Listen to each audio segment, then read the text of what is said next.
Então aqui eu sempre vou ter o modelo, os dados desse modelo, os dados paramétricos dele, e aqui ao lado eu vou ter a aba de tarefas. Agora, abaixo eu tenho essas abas aqui. E essas abas, elas vão definir a quantidade de arquivos que eu vou ter aberta ao mesmo tempo.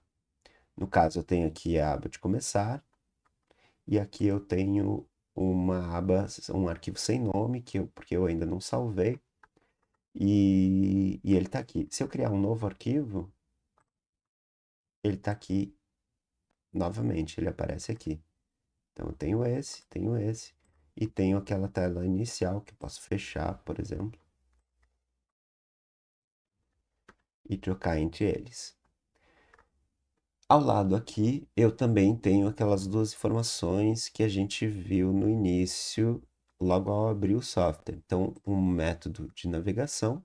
Aqui eu estou como Blender, né? Eu posso trocar para outro método de navegação que eu quiser, que ele vai alterar a forma com que eu trabalho no espaço. Para saber como que essa forma ela é, quais que são os comandos de navegação, eu posiciono o mouse em cima da forma escolhida e ele vai dizer. Então, por exemplo, em Blender, para selecionar um objeto, eu dou um clique com o botão esquerdo.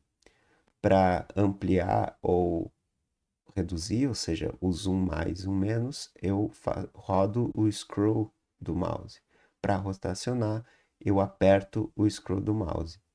E para arrastar o pan, eu aperto o scroll do mouse e mais o shift.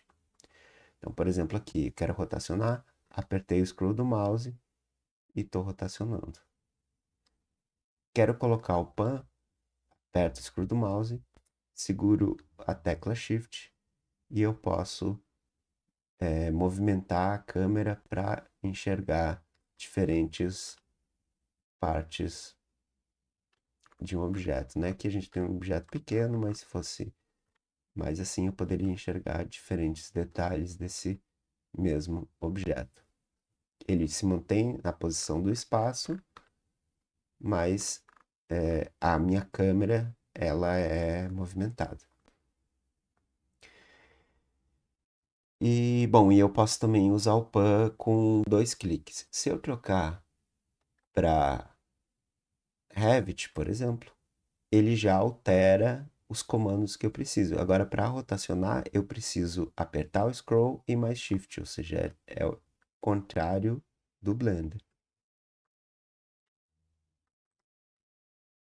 Então, é possível escolher qualquer um desses métodos e ir trocando, né? Enquanto vai trabalhando. Eu esqueci meu mouse ou eu estou acostumado a usar o touchpad do notebook, eu posso vir aqui e aí selecionar esse touchpad que ele dá os comandos necessários ali para navegação com o touchpad. Eu vou manter a minha configuração em Blender e aqui as unidades de medida, que são aquelas mesmas do início, né? Eu posso, estou aqui em metros, vejo que eu tenho o meu cilindro aqui com 20 centímetros de raio e 1 metro. Se eu trocar aqui para centímetros, ou seja, construção euro, ele já atualizou aqui para 20 centímetros e 100 centímetros de altura, que é correspondente à medida que eu tinha em metros, só que em centímetros, né? Então eu posso trocar também para outros, né? Para milímetros, e aí ele vai dando. Então, por exemplo, se eu trabalhar em metros, vai ser metros, para área metro quadrado e para volume metro cúbico.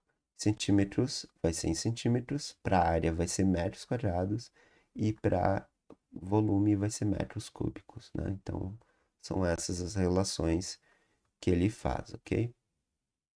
Vou voltar para metro.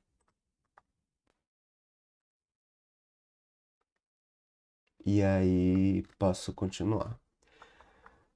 Além dessas opções que eu falei, é importante a gente alterar aqui as configurações de rotação do mouse. Então eu venho aqui em configurações, estilo de órbita, eu vou ter vários tipos de órbita, estilos de órbita, a forma como o software ele rotaciona, né? Ele orbita, na navegação. Se eu não me engano, o original vem em trackball, só que originalmente ele fica com uma visualização que eu não gosto, né?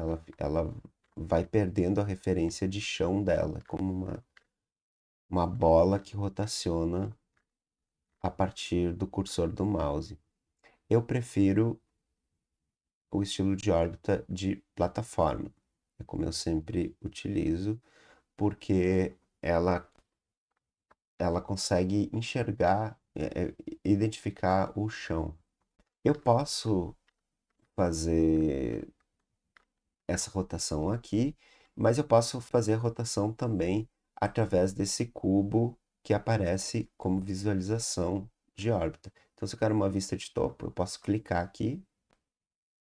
Se eu quiser uma vista diagonal, eu posso clicar aqui. Esquerda, mesma coisa.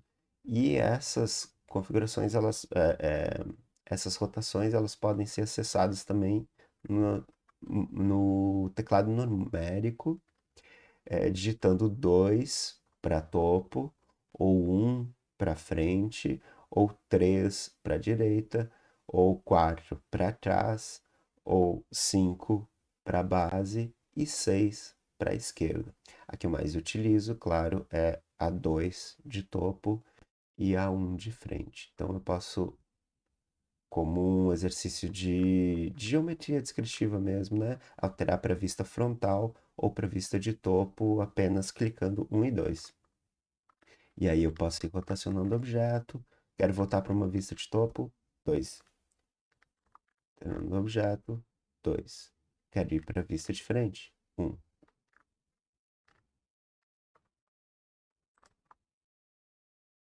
E essas configurações, elas vão se manter para todas as bancadas que eu utilizar.